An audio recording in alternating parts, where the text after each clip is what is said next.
introducing my very, very good friend, Farzana. I love Farzana. She's totally one of my BFFs. So Farzana's a motivational speaker. She's also a best-selling author. Oh yeah. And she has a ton of food intolerances. It's always fun to cook for Farzana. Well, it's always fun to go to your house because I can eat everything. What we're going to do today is we're going to do a polenta fry. So the idea is that we're going to make polenta, and you can do a million different things with polenta. I love it. It's really great. But one of the things you can do with polenta is you can set it overnight, and then you can actually cut it up into fries, and that's what we're going to make today. So let's do it, man. Okay. All right. So I'm going to turn this burner on and get our stove happening. So don't keep my hands on the stove. Yeah, you might want to move. And if you could do, we're going to throw a cup of water into that saucepan. Yeah, that's already ready to go. So that cup of water. And then we're also going to throw in a cup of non-dairy milk. And then the third ingredient that we're going to add to this is Aquafaba, or chickpea water. What? And if you don't know what Aquafaba is, I wrote a whole book on it. Right there. An entire book, it's right there. You can't see it completely. I'm using it right now to cook from. I'm cooking for my own cookbook. How super egotistical is that? So I'm just gonna drain some of the chickpea water from inside there into here, and I'm gonna throw that in there, a quarter of a cup. You don't need much, it's just gonna help a little bit with the creaminess. And if you wanna maybe just season that a little bit with the salt, yeah, that would be great. So what we're gonna do is we're just gonna let this come up to the boil, and then we're gonna start to add our polenta, or our cornmeal, to the boiling water.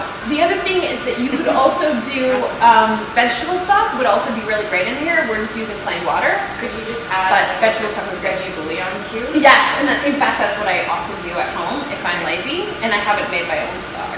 Okay, so instead of the cup of water. Yeah, you could just substitute in vegetable stock, and that would actually, I think, really add to the flavorfulness of it, because it's going to give it an extra depth of umami. Yes. So this is corn flour. It's really fine, it's even finer than polenta. Polenta has a kind of a thickness to it. Nope. Oh my God! How many girls does it take to make? Look away. I know. Look away. Didn't happen. So one of the keys to making polenta is to be whisking while you're putting the cornmeal in, or the corn flour in. And you gotta whisk, and if you don't, then you have lumpy polenta. Nobody wants lumpy polenta.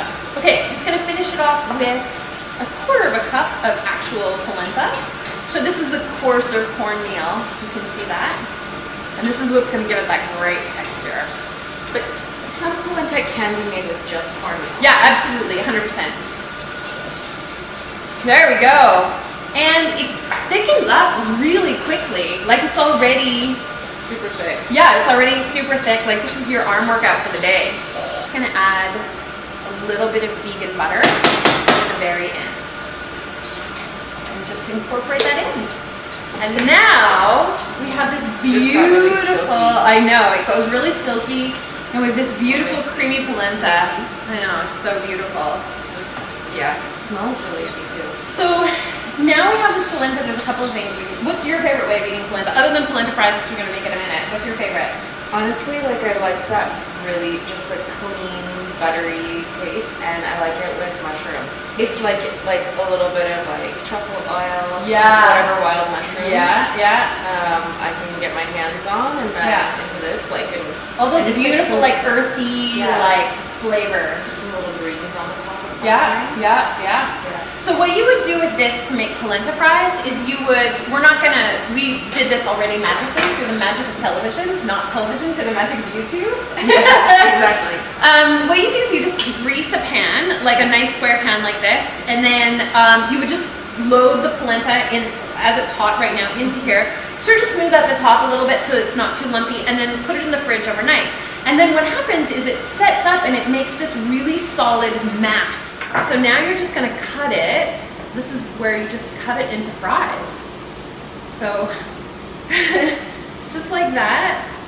I'm gonna cut them maybe about a half an inch thick, something like that. And then now we're gonna fry these bad boys up. So the other great thing about the polenta is that it is gluten-free. Thank you. Which I know is important to you, personally. And how your belly feels. Yes. I've just put a little bit of extra polenta in a bowl here, and what we're going to do is we're going to dip these into, give them a little cornmeal crust. Do you want me to do that? Sure. And then we're putting them right into the hot oil. Yeah. This is the fries part. Look at that. Okay, so now we're getting a little bit of brown happening on there. Yay, happiness. So this is a vegan mayo that I made. I made this yesterday. So we can serve this with our polenta fries as is, or if you wanted a little bit more of a kick, we could mix a little bit of chipotle, chopped chipotle. I'd be interested. You'd be into chopped chipotle? I can't say it. I can't say it. But you know what I mean. Chopped chipotle. Shall we sell seashells by the seashore? Yeah, that's right. And then it turned into Peter Piper. Picked a peck of chipotle peppers. Yeah. I'm just gonna grab a little. I don't want to get too spicy up in here, but I do love a little heat, and I love chipotles because I love the smokiness. It's not just hot, but I love the smokiness. Chipotles are actually roasted jalapenos. Yeah. And so they're not really hot, they're a little bit hot. They just have like a flavoring more And than they have anything. that, yeah, and again, they have that really beautiful, like, smokiness. You know, that is so good. There's something about cornmeal and polenta that, like, I've only been to the south Yeah. a few times. Yeah. That makes me feel like it's always sunny down there. It's always Yeah. warm down there. And it Yeah. makes me think of that and the idea of having chipotle in there and like Yeah. that warm heat. It all makes sense. It's like extra comfort food. It all makes sense. It all works really beautifully together. So we're just gonna drain these on some paper towel, just to get the last of the oil off of them. It's a bit smoky in here right now, and not just because of chipotle. It's because she's smoking hot. What? What do you think? She's like, it's so hot. Her mouth is melting. No. No, is it good? I want them all. All right then. That's really, they're really lovely and crispy on the outside. But they're really soft and almost like they're just Melty on the inside. Yeah. Yeah.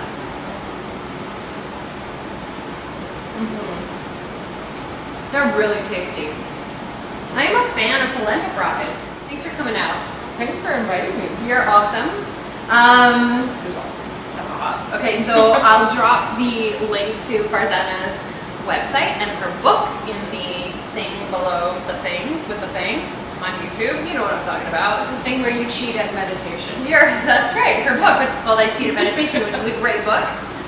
You should buy it because if you have any kind of stress in your life, or you want to be smarter and just generally better at life, you should be meditating. And she can teach you how to do it in 60 seconds because that's how good she is. And I want to do a big thanks to Pacific Specialty Brands for letting us use their really gorgeous kitchen. I mean, come on, this place is really gorgeous.